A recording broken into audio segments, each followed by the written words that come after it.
Hello my friends and welcome back. Thank you for being with me again today. This video's article has to do with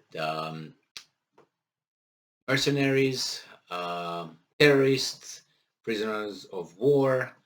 It depends on how you look at the three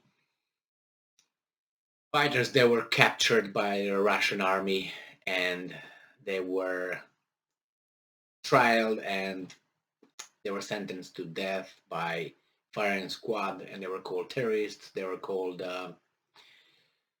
mercenaries. Two of them are British citizens and one is a Moroccan citizen. So this the trials were done in Donetsk People's Republic. It was not done by the Russian government, but obviously they probably had something to do with that too. And this article here is from Ukrainska Pravda from today, the 10th of June 2022, and this is the title. Kremlin denies prisoner of war status for two British citizens condemned to death in the DPR. So Russian Foreign Ministry spokeswoman Maria Zakharova said that the British men who have been sentenced to death by separatists of the so-called DPR, self-proclaimed Donetsk People's Republic, have no right to the prisoner of war status. And this comes from the Interfax news agency. And I'm going to quote what Maria Zakharova said, and I'm quoting, "Contrary to the statements of British officials, the mentioned citizens are not prisoners of war, but mercenaries." Zakharova referred to the international humanitarian law according to which the British nationals are not combatants, and thus this status of prisoner of war cannot apply to them. According to her, no appeals concerning Aidan Aslin and Sean Pinner have been received from the British side by the Russian Foreign Ministry. Previously, on June 9th, Russian state media reported that the two British citizens, 28-year-old Aidan Aslin and 48-year-old Sean Pinner, appeared in court in Russian-controlled territory in Donetsk, where they were found guilty of being mercenaries and committing acts aimed at seizing power and overthrowing the so-called constitutional order of the unrecognized pseudo-republic of DPR. They were also called terrorists, but nevertheless, they were reportedly sentenced to death along with Moroccan citizen Saoudoun Brahim. Reminder, the Minister of Foreign Affairs of the United Kingdom, Liz Truss, condemned the sentence against the British nationals. Okay, the United States too has expressed concern about the death penalty for foreign nationals and called on Russia to abide by humanitarian law. The International Human Rights Organization, Amnesty International, called the death sentences a farce in violation of the Geneva Convention relative to the treatment of prisoners of war. The UN Human Rights Office has stressed that illegal trials of prisoners of war can be equated to war crimes. So yeah, they're crying loud, as I said, and when I first discussed the article with the three of them being sentenced to death by firing squad, and they have a month to appeal the decision.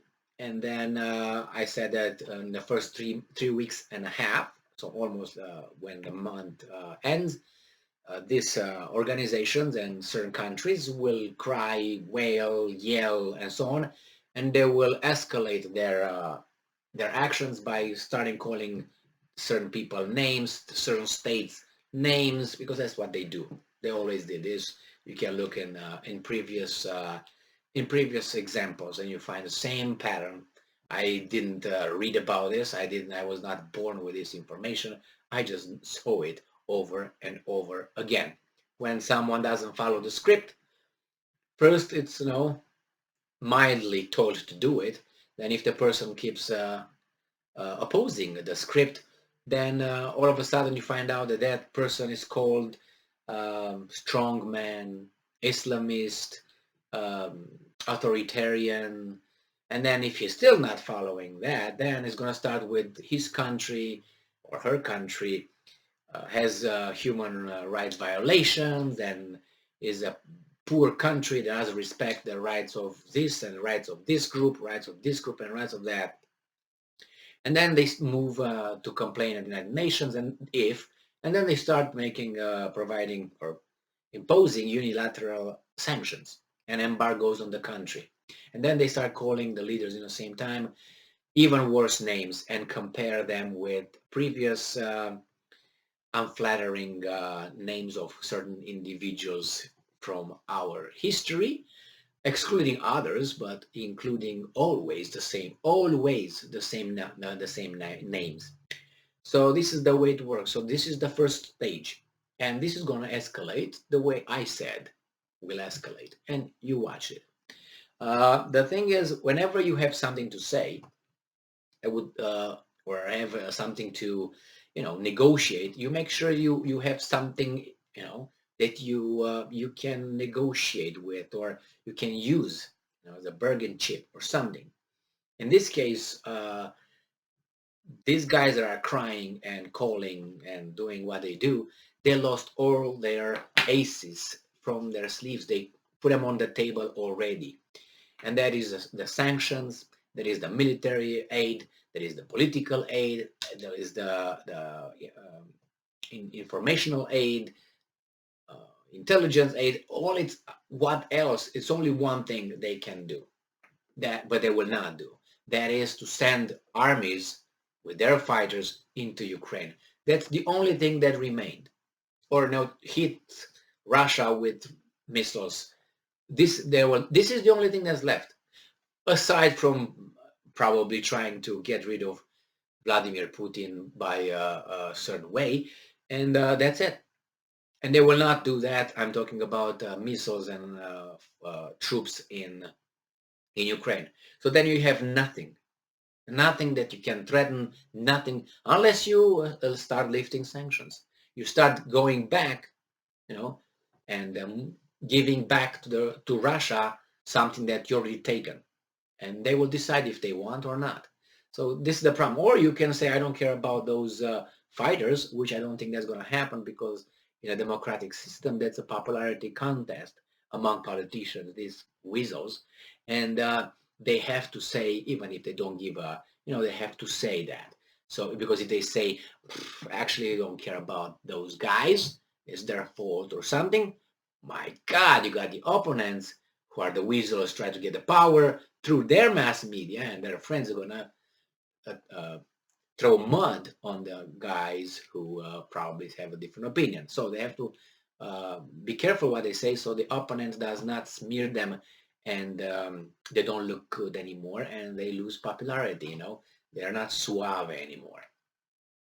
So yes, Russia calls them terrorists and calls them mercenaries in this case, and you can't do anything about it.